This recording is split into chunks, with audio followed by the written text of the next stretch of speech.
발표 시작하도록 하겠습니다. 안녕하십니까. 경희대학교 방관욱 박사과정 연구원입니다. 저희 연구팀의 연구 주제는 장애인의 환자 중심 의료 향상을 위한 인문학적 고찰, 새로운 의료기술의 적용 상황을 중심으로입니다. 발표 순서는 다음과 같은데요. 저희가 이제 현재 3차원도 연구를 진행하고 있기 때문에 3차원도까지의 성과 중 일부를 발표하도록 하겠습니다. 본 연구는 변화하는 4차 산업혁명 시대를 맞이하여 장애인들이 이제 현재와 아주 가까운 미래 사회에 접하게 될 새로운 의료기술에 대한 윤리적, 법적, 사회적 함의를 탐색해보고 새로운 의료기술을 이제 환자 중심 의료에 적용함에 있어서 장애인들이 자기결정권을 올바르게 행사할 수 있도록 바람직한 거버넌스 방향을 제시하는 것을 목적으로 하고 있습니다. 과제가 선정되었던 2019년도 당시만 해도 인공지능, 빅데이터 등의 첨단 IT 기술이 의료 분야에까지 적용되어서 의사의 진단을 보조하거나 개인의 건강 상태, 유전체 정보 등 개인별 특성에 따른 맞춤형 진단 및 치료가 적용되는 정밀 의료가 보편화될 것이라고 전망하였습니다. 예를 들어서 이제 올해 의료 분야에서 가장 큰 이슈였던 다이렉트 투 컨슈머라고 하는 소비자가 병원을 거치지 않고 직접 유전자 검사를 기업에 의뢰하는 서비스인데요. 현재 3차까지 시범 사업을 마쳤고 다음 달부터는 이제 인증제가 도입될 예정입니다. 이처럼 의료 서비스는 개인의 삶 영역에 매우 가깝게 다가온 것을 알 수 있겠습니다. 이러한 21세기의 변화에서 가장 많은 영향을 받을 수 있는 집단 중에 하나가 바로 장애인들이었는데요. 사실 장애인들은 이제 한국 국민의 5%에 해당하는 인원인 20명 중 1명꼴로 국가에 행정적으로 등록된 장애인으로서 꽤 많은 비율을 차지하고 있습니다. 그리고 의료기관 이용일 수를 살펴보면 일반인들에 비해서 2.6배나 더 많은 기간 동안 의료 서비스를 이용하고 있었습니다. 하지만 일반인들보다 더 많은 의료 서비스를 이용하고 있는데도 불구하고 장애인들은 의료 서비스에 접근하는 데 있어서 다양한 장벽들이 존재했었는데요. 이들을 위해서 국가 차원에서 장애인 건강권법이라는 것을 2015년에 제정하였는데 아직까지 큰 효력을 발휘하고 있지는 않았습니다. 장애인들이 이러한 장벽들을 극복하고 이들에게 자기결정권과 신의료 기술 참여에 대한 가능성을 최대한 보장해 줄 수 있다면 이들은 새로운 성장 원천으로 도약할 수 있게 하는 가능성을 보여줄 것입니다. 과거의 의료 서비스 모델은 질병을 치료하는 데 포커싱 되어 있었는데요. 하지만 최근 의료 서비스 모델은 환자 중심 의료로서 개별 환자들의 건강 요구, 가치, 선호를 진료 관련 결정에 적극적으로 반영하고 있습니다. 더 이상 의료는 의사의 독단적인 결정이 아니고 환자와 협력 관계를 성성하고 임상적인 의사결정을 함께 만들어 나가는 방향으로 나아가고 있습니다. 위와 같은 내용들을 통해 다음과 같은 필요성을 느끼게 되었는데요. 첫 번째로 장애인의 의료 이용에 대해 발생하는 가치 충동 문제들을 다룬 연구들이 현재는 많이 부족하였으며, 두 번째, 신의료 기술이 많이 쏟아져 나오고 있는 상황에서 장애인들의 의료 이용과 관련하여 신의료 기술 콘텐츠에 대한 접근 및 장애인 개인의 이해를 증진시킬 수 있는 구체적인 방안의 모색이 필요하였습니다. 그리고 마지막으로 입법과 규정, 정책은 장애인의 의사결정 과정 참여에 매우 중요한 역할을 하고 있는데요. 장애인들에게 신의료 기술에 대한 자기결정권을 보장하기 위해서는 의학, 윤리학, 법학 및 관련 학문 분야의 융합적 노력 바탕에 새로운 거버넌스의 틀을 마련할 필요가 있었습니다. 연구의 내용은 다음과 같이 1, 2차년도에서는 연구에 기반이 되는 자료들을 고찰하였고 3차년도에는 이를 활용하여 구체적인 지원 방안을 마련하고 적용해 보았습니다. 이제 1차년도 성과입니다. 장애인들이 신의료 기술을 이용하는 데 있어서 발생할 수 있는 법적인 갈등을 분석해 보았습니다. 특히 신의료 기술 중에서도 산전 유전자 검사를 보았는데요. 아무래도 장애인들의 큰 걱정 중 하나가 나의 장애가 나의 자손에게 대물림되지 않을까 하는 우려입니다. 그래서 가족 계획 단계, 착상 전, 착상 후, 출산 이후 등 각 시기별로 생명 윤리학적, 법학적 갈등이 있음을 알게 되었습니다. 대표적으로 배아 생성자의 자기결정권과 태아의 생명권, 배아 생성자의 자기결정권과 태아의 자기결정권, 배아 생성자의 알 권리와 유전자 정보에 대한 자기결정권, 장애에 대한 막연한 불안감 증폭과 사회적 낙인 효과가 있었으며 이에 대한 갈등을 법적 윤리학적으로 어떻게 풀어나갈지에 대해서는 현재 3차원도에 마무리 중에 있습니다. 두 번째로 신의료 기술에 대한 장애인과 그 가족들의 수요를 조사했는데요. 건강보험에 등재된 의료 행위 중에서 장애인의 삶의 질과 자기결정권 향상에 영향을 미칠 수 있는 유전자 검사를 대상으로 하였고, 유전자 검사에 대한 이용률을 분석해 보았습니다. 분석 결과 유전자 검사의 급여화가 시작된 2016년도부터 2018년도까지의 일부 유전자 검사를 대상으로 자료를 분석해 본 결과 매년 이용 횟수는 이제 빠르게 증가하고 있던 것을 확인하였고, 유전자 검사에 대한 수요가 많다는 것을 이제 확인하였습니다. 마지막으로 장애인들의 관점과 입장에서 바라본 한국의 의료 서비스 현황에 대하여 연자들을 모시고 서울시청에서 콜로퀴움을 개최하였고요. 근데 더 많은 연구를 장애인들을 모시고 진행하고자 했으나 1차년도 후반부에 코로나가 발생한 바람에 연구 계획에 다소 변경이 있었습니다. 2차년도에는 코로나로 인해 실시하지 못했던 설문조사를 우선 의료인들을 대상으로 진행해 보았습니다. 장애인 환자를 진료한 경험이 있는 각 분과의 전문의들에게 장애인 환자를 진료하였을 때 유전자 검사와 관련된 경험들을 질문하였고, 그 결과 거의 대다수의 의료진들이 지난 1년간 유전자 검사를 장애인 환자에게 권유하였다고 응답하였습니다.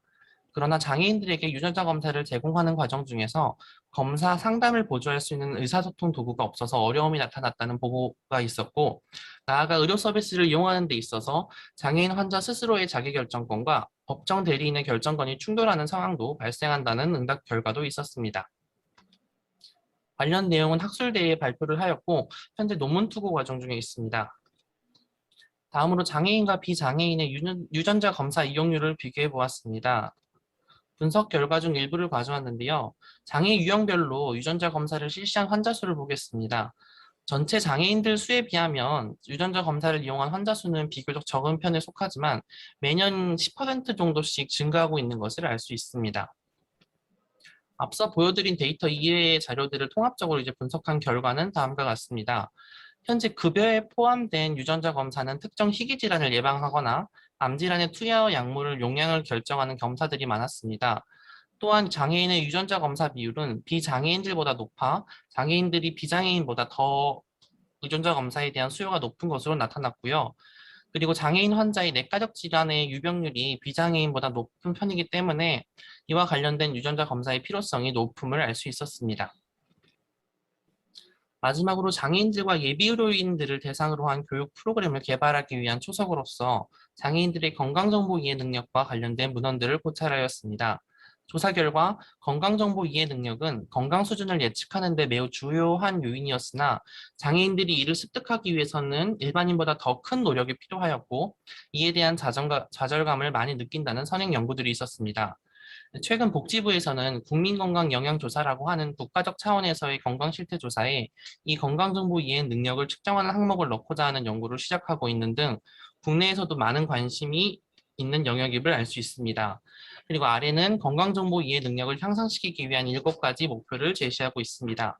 첫 번째로 정확하고 접근 가능하며 실행 가능한 건강 및 안전 정보 개발 및 보급, 건강정보 의사소통, 정보에 입각한 의사결정 및 건강 서비스 접근성을 개선하는 의료 시스템의 변화, 정확하고 표준 기반의 발달에 적합한 건강 및 과학 정보와 대학 수준의 보건 및 교육 커리큘럼을 통합, 지역사회에서 성인교육, 영어교육 및 문화 및 언어학적으로 적절한 건강정보 서비스를 제공하기 위한 지역 노력으로 지원하고 확대, 파트너십 구축, 지침 개발 및 정책 변경, 기초 연구, 실천 요강 개발, 실행 및 중재 평가를 강화하며 건강정보 이해 능력을 향상, 근거 중심 건강정보 이해 능력 실천 및 중재의 보급 및 사용 확대입니다.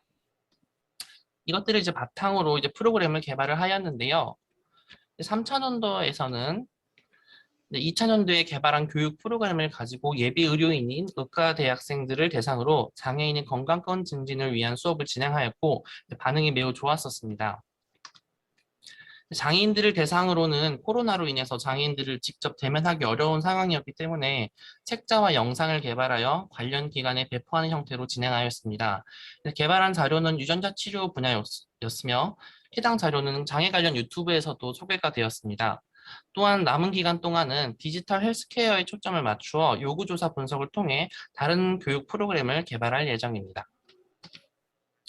다음으로 이러한 연구 결과들이 연구 종료 이후에도 널리 활용되고 세계적인 장애인 건강 연구 시스템 구축을 위하여 의학, 치의학, 장애인 복지학, 법학, 교육학, 건강행동학 등 다양한 전공의 연구진들로 이루어진 장애인 건강 연구소를 지난 5월 개소하였습니다.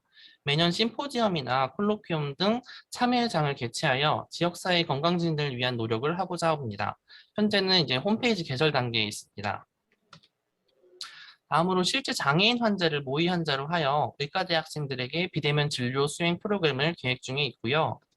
마지막으로 지금까지의 연구 결과들을 바탕으로 신의료 기술과 관련된 법과 고찰하여 결과를 통해 정부기관의 정책 확대와 연결될 수 있도록 생명윤리 및 안전에 관한 법률, 의료법, 개인정보보호법, 보건의료기술진흥법 등 신의료기술과 관련된 개발 법령을 관련 부처와의 정책적 의견 교류를 통해 개선 방향을 제안하고자 합니다.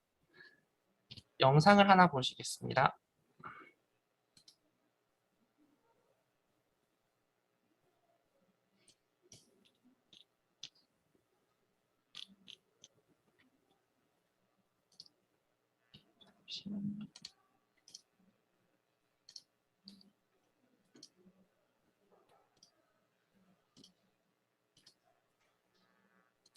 어서 와. 나는 어려운 정보를 쉽게 바꿔주는 쉬운이야. 이게 뭐냐고? 지금부터 내가 쉽게 알려줄게. 준비됐어? 시작한다. 쉽게 알아보는 유전자와 유전자 검사. 유전자라는 말 들어본 적 있지? 우리 몸은 많은 유전자로 되어 있어. 너무 작아서 눈으로는 볼 수 없지. 우리가 엄마 아빠를 닮은 이유는 바로 유전자를 물려받았기 때문이야. 나의 곱슬머리는 엄마한테, 코와 입은 아빠한테 받았어. 멋진 일이지. 그런데 그 중에 우리 몸을 아프게 하는 유전자도 있어. 그 유전자는 우리 몸에 숨어 있다가 갑자기 우리를 아프게 할 수 있대. 너무 걱정하지 마. 다행히도 이 유전자를 찾아낼 수 있거든. 이걸 유전자 검사라고 해. 유전자 검사를 받으면 우리 몸을 아프게 했던 이유를 빨리 찾아 치료할 수 있어. 병을 미리 막을 수 있고 내 유전자의 특징을 검사해서 나한테 가장 효과가 좋은 약물로 치료받을 수 있는 거지. 어렵지 않아. 궁금한 점은 물어보고 의사 선생님의 설명을 들으면 누구나 이해할 수 있어. 자, 다음으로 검사 동의서를 알아보자. 검사 동의서는 검사를 받고 싶은지 아닌지를 물어보는 종이야. 한마디로 유전자 검사를 받고 싶어요 라고 내는 신청서 같은 거지. 쓰는 방법은 간단해. 먼저 의사 선생님 설명을 잘 듣고 검사를 받겠다고 결정했다면 유전자 검사를 받는 사람의 이름, 주소, 전화번호, 태어난 날짜를 적고 사인하면 돼. 유전자와 유전자 치료책을 갖고 있다면 그쪽을 펴봐. 더 자세한 안내를 확인할 수 있어. 잠깐! 가장 중요한 걸 깜빡했네. 유전자 검사를 받고 싶다고 말했더라도 검사 시작하기 전까지 언제든지 마음을 바꿀 수 있어. 받기 싫어지면 받기 싫다고 꼭 말하자. 충분히 고민한 다음에 스스로 결정해야 한다는 사실 잊지 마. 특별히 알아두면 좋을 정보 3가지를 더 알려줄게. 첫째, 유전자 검사를 받는 병원. 유전자 검사는 법이 정해둔 병원에서만 할 수 있어. 이건 우리의 안전을 위해서야. 유전자 검사에 대해 잘 아는 의사 선생님에게 정확한 설명을 들어야 하거든. 둘째, 개인정보 보호받기. 그리고 병원이 반드시 지켜야 할 일이 있어. 나의 개인정보와 유전자 검사 결과를 나의 허락 없이 다른 사람에게 알려주지 않는 거야. 여기서 개인정보란 나를 다른 사람과 구별할 수 있는 정보를 말해. 동의서에 적은 이름, 주소, 전화번호, 태어난 날짜 같은 거지. 셋째, 법정 대리인 도움받기. 동의서를 쓰는 것이 어려울 땐 부모님과 같은 법정 대리인의 도움을 받을 수 있어. 자, 어땠어? 유전자와 유전자 검사. 알고 보면 그리 어렵지 않지? 유전자 검사와 치료 모두 충분히 이해하고 받자.